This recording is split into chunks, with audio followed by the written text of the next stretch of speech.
Welcome back to Under Oath. Today we have actor William Stanford Davis. William, how you doing, my friend? I'm doing pretty good. How about yourself? I'm good. We talked right before they renewed season 5 about a year and a half ago. I remember. Woo! How much do you sweat during those times when you're going, okay, I'm good for another year, but because it's January, February, March, this is about the time they start letting you know. Right. So yeah, we you want to hear those words. You've been picked up, but we assume that we have because we haven't heard anything other than that. But what they say about assuming. But the show's been such a hit, and everyone loves it. I'm hoping that we're back for another season.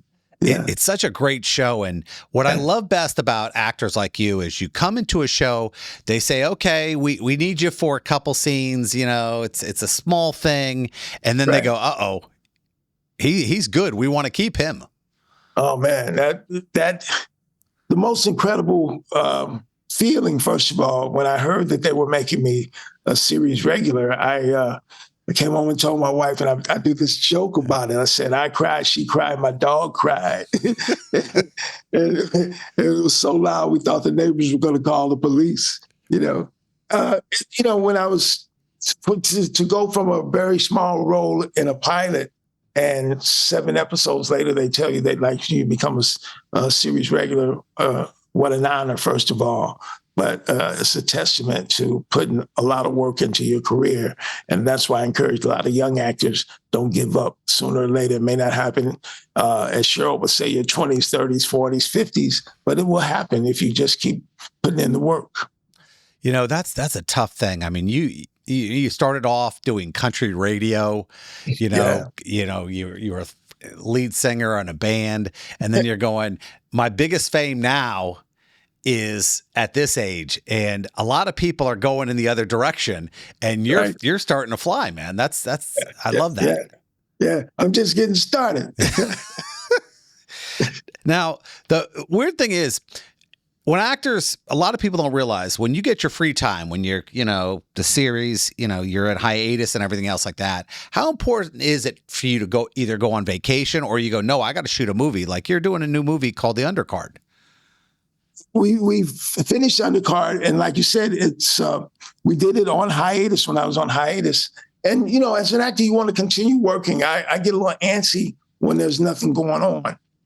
My wife said I'm hard to deal with when there's nothing to do. But you want to work.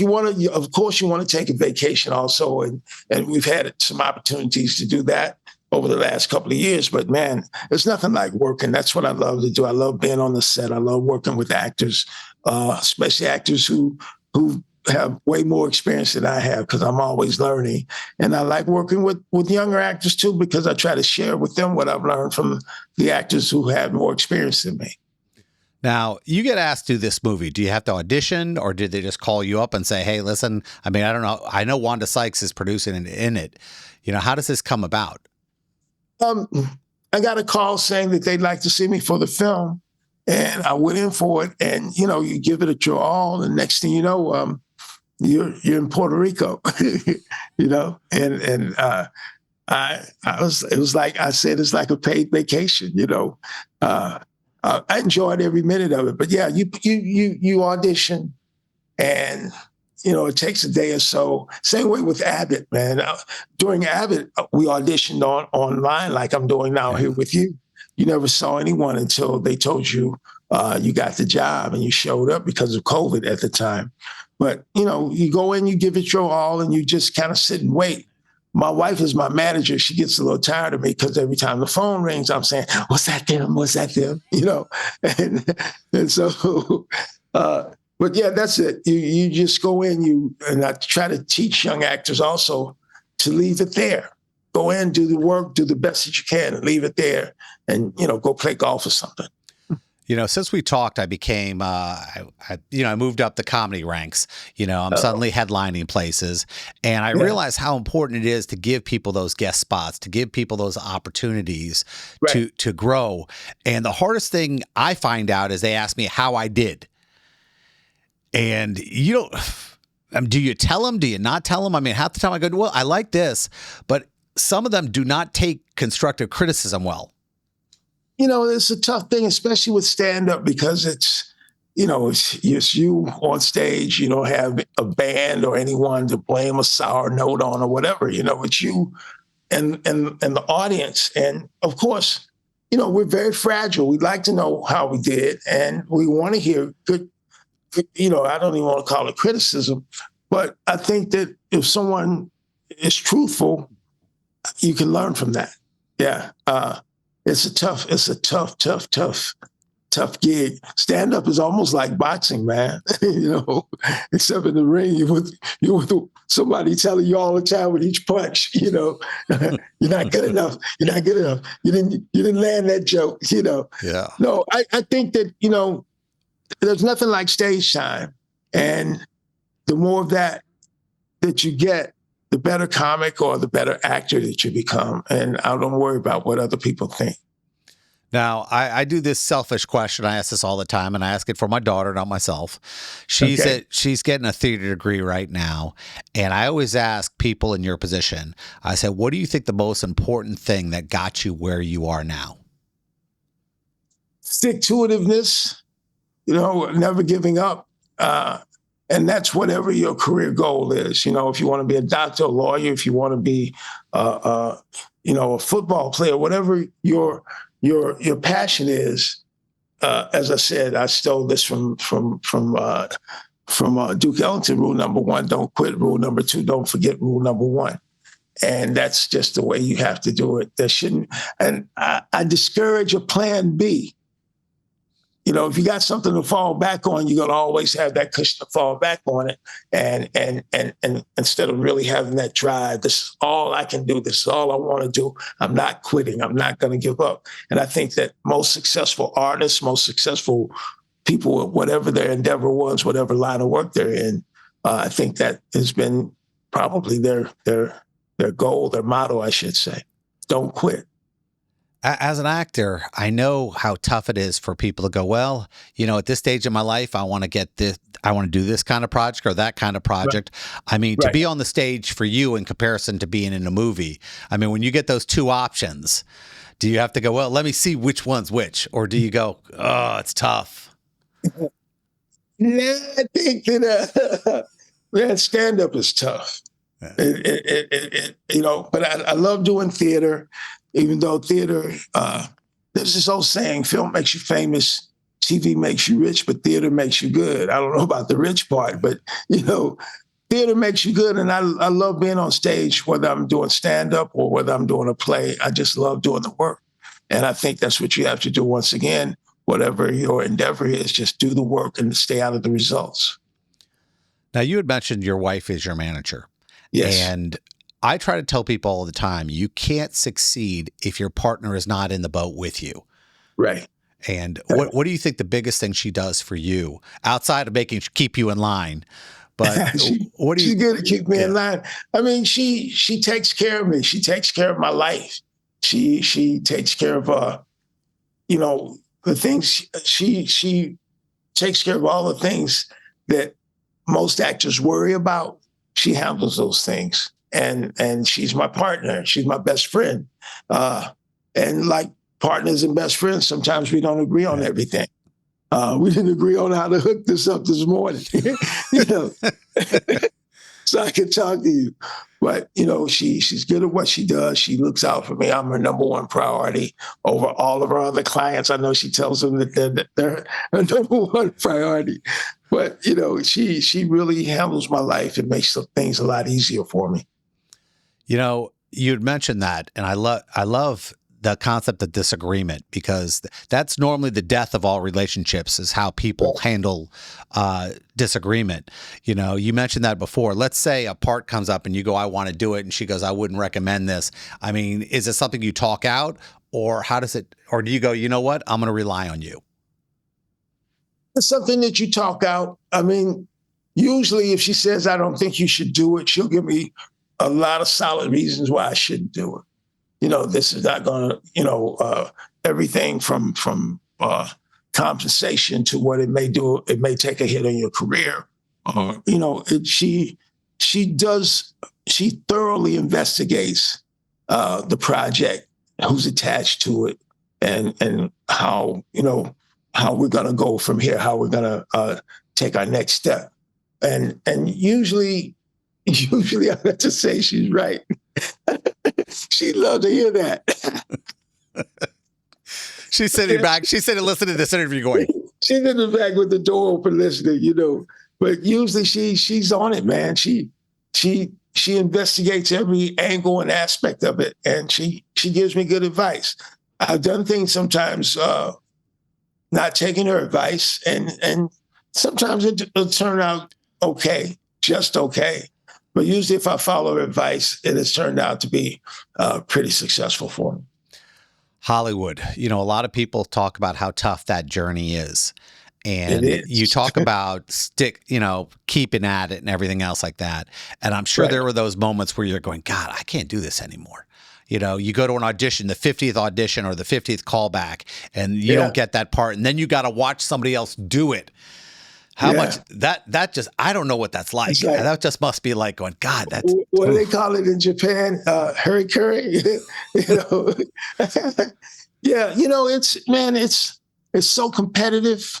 And that's part of the adrenaline rush too, but you want to get the job. That's why you go on the audition, or that's why, as an actor, you want to work, and I shouldn't say it's difficult, because everyone knows it's difficult. There've been those days when I couldn't make my car payment, or all I had was a cup of noodles in the ramen noodles, ramen noodles in the cabinet, And back to your original question, they've been on every day. Every day I've said, do you really want to do this? And the answer's always been yes. There've been days when I considered, walking away, and I know I'm not. It's like I got a Jones for this. So. It comes up a lot, and any actor who says it hasn't, I don't think they're telling the truth. It's challenging, but those that we see that have been successful, they've stood up, to the challenge. They've stood the test of time of their career. I get to meet a lot of great actors like yourself, and I get to talk to so many people, and I get such a great perspective, and the education I get from you is amazing. Now, there's an old line, be careful about meeting your heroes and the people you love. What was that moment where you're going, I cannot believe I'm in the room with this person? Wow. Believe it or not, it wasn't even when I was an actor. As an actor, I should say, I drove City Portier when I was a limousine driver. And I couldn't believe that I was in the car with this man. This is someone who, I just idolized and still do, but may he rest in peace.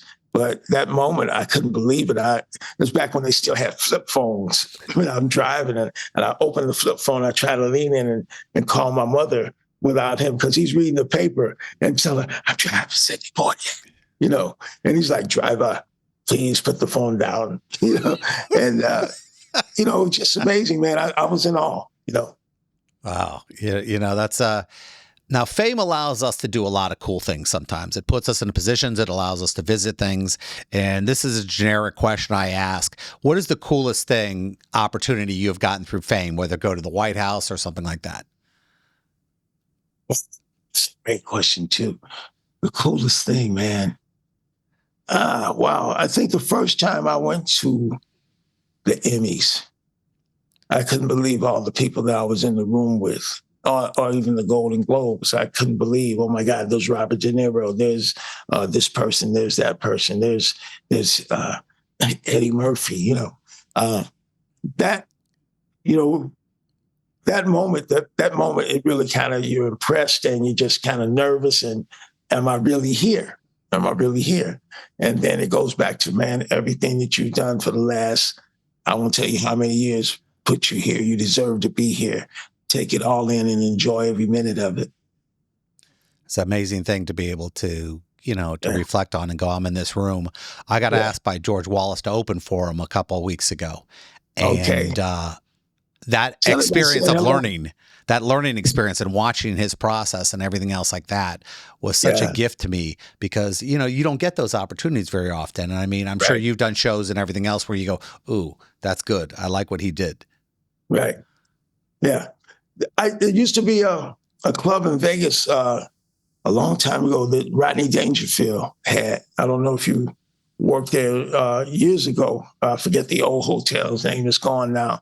And to see him and to watch him work, that was one of those moments too, to watch him just, wow, this guy. I'm talking almost 30 years ago Yeah. now.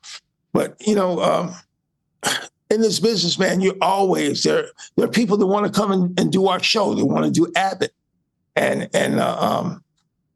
I'm so amazed and surprised that they want to come and do our little show. But it's an honor also. And I walk in the room and someone's there. You're like, oh my God, you know, it happens a lot, and I'm always just I'm starstruck. I'm starstruck. Now, the journey from where you started to where you're at now, it's so weird because you go, oh God, I don't even remember that I would think I was a security guard, and now I'm here. Does it ever come back to you and you go, wow, it's been a long journey? Yes, of course, every day, because I played security guards. Also, I played janitors. One of my first gigs, and people talk about it a lot, is being a janitor on The Bold and the Beautiful. And we're talking 30 years ago, close to 30 years anyway. And once again, it's a tribute to not quitting and really sticking with it. Security guard, man, wow.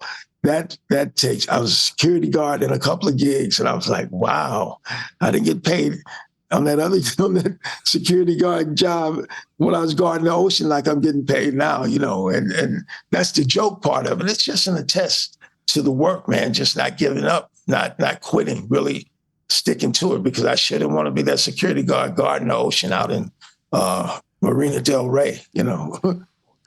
I'm going to ask you the last question. I'm going to do it for other people, not myself. Sure. That audition process, as you're waiting to go into that room, what is your main focus?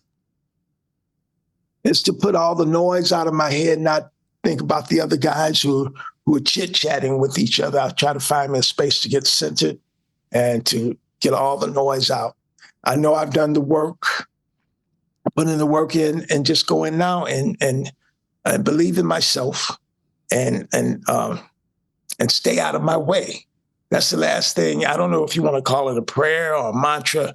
I say, take Stan out of the picture. People call me Stan. Take me out of the picture and let me be there for the character. Let the character come through. Let me share this character with everyone. And that's the way I try to do it. It's tough sometimes because there is especially in the audition process, they call it going in the audition room. The other thing, and this is just an actor thing, I never treat it like a room. I treat it like when I go in to see the casting director, I try to treat it like the actual place where this particular moment in time is taking place. And if I can do that, half the battle is won. I've got my feet planted at this cold bus stop in Chicago or wherever it takes place. And before that, I just try to block out all the noise. Well, I appreciate that. And hopefully, since this is our second interview, I can call you Stan, which that'd be cool. And keep doing what you're doing, man. You inspire so many people, and I look forward to talking to you again. Thank you so much. I look forward to it too.